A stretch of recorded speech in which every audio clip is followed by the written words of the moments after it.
Good day everyone, I'm Mark Louis De Leon. So for today's video, I will explain to you the two theories, relative deprivation theory and general strain theory that is related to crime committed or committed of crimes. So let's proceed to relative deprivation theory. Deprivation.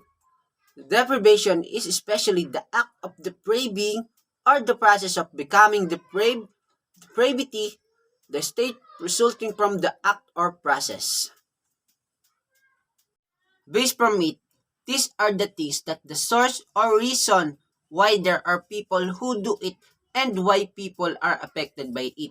These are about or related inequality and expectation. Definition of relative deprivation theory, as defined by social theorists and political scientists. Relative deprivation theory suggests that people who are being deprived of something considered essential in their society, example, money, rights, political voice, and status, will organize or join social movements dedicated to obtaining the things of which they feel deprived. Based from it, these are the people who deprived of things that is something essential. If I'm not mistaken, the reason why some people become rebel is they something want that our government can't give. Maybe this also include the squatter. Besides, they are being deprived about their jurisdiction. The relation or connection comes during the demolition.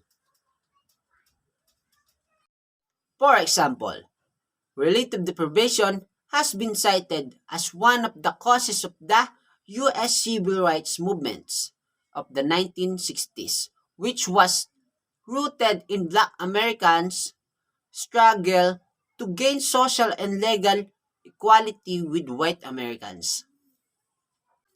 Another example of this is there is a favoritism in your home, and this is your brother. Sometimes it comes to our mind to discredit our brother to have equal value from our parents. The last example is despite the pandemic we had right now, there is a support from our government that not everyone is given. So what they do is complain, protest, and other way to get the equal support. According to Ranciman, egoistic relative deprivation is driven by an individual's feelings of being treated unfairly compared to others in their group. For example, an employee who feels they should have gotten a promotion that went to another employee may feel egoistically relatively deprived. According to Ranciman, egoistic relative deprivation is driven by an individual's feeling. So, in this statement, what a person feels of being unfairly treated than others motivates to do something wrong. Based on this, the reason why this exists is because of envy and selfishness. It's also based on their expectation. That's all for relative deprivation theory. Okay, let's proceed to the next theory or the last theory. Let's proceed to general strain theory. Overview. General strain theory, GST, states that strains increase the likelihood of crime, particularly strains that are high in magnitude are seen as unjust, are associated with low social control, and create some pressure or incentive for criminal coping. Strain theory in sociology proposal that pressure derived from social factors such as lack of income or lack of quality education drives individuals to commit crimes. Based from it, the people who commit crime is the people who lack of income or lack of quality education. These are the people that you can see in the street people who doesn't have work, but not all. This is only the social factors. According to Robert Agnew's general strain theory, strain is based on three different factors: failure to achieve goals, the existence of harmful impulses, and the removal of positive impulses. Maybe sometimes, even if we are just reaching for our dreams or what we want, we can't get rid of the idea of what will happen to us if we don't reach it. Example of this is you want to be a rich man or billionaire or millionaire, but you fail to the process. Sometimes it comes to our mind to still to reach the dream or want, and there is a possibility that this is the start of committing crime.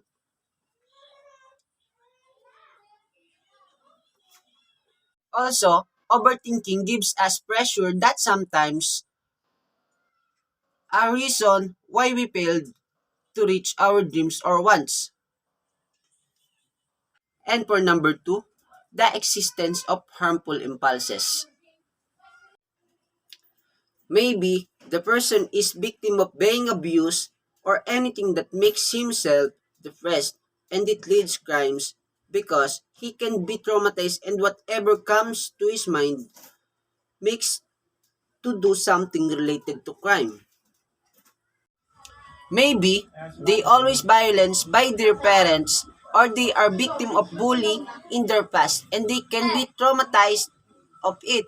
Like wherever they will go, they feel like there is something violence to happen.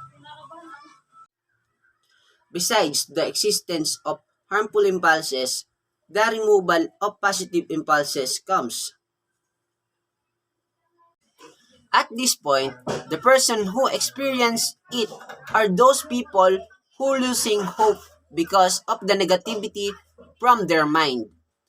These are the people that I think always in their room and always talk to themselves and ask why they experience it. Maybe they became lack of fear that will be the cause of losing positive impulses. General Strain Theory, GST, is a theory of criminology developed by Robert Agnew. Agnew supports this assumption, but he also believes dealing with youth, there are other factors that incite criminal behavior. He suggests that negative experiences can lead to stress, not only that are financially induced. Sometimes we experience that when we are sad, we drink alcohol until we are drunk, until we no longer know what is going on. It also gets to the point where we get into trouble because of drunkenness. That theory also focuses on the perspective of goals for status, expectations, and class rather than focusing on money. As Merton's theory, thus, examples of general strain theory are people who use illegal drugs to make themselves feel better, or a student assaulting his peers to end the harassment they caused. Sociologists have used strain theory to explain deviant behaviors related to acquisition and to support research that links social and structural conditions to culturally valued goals.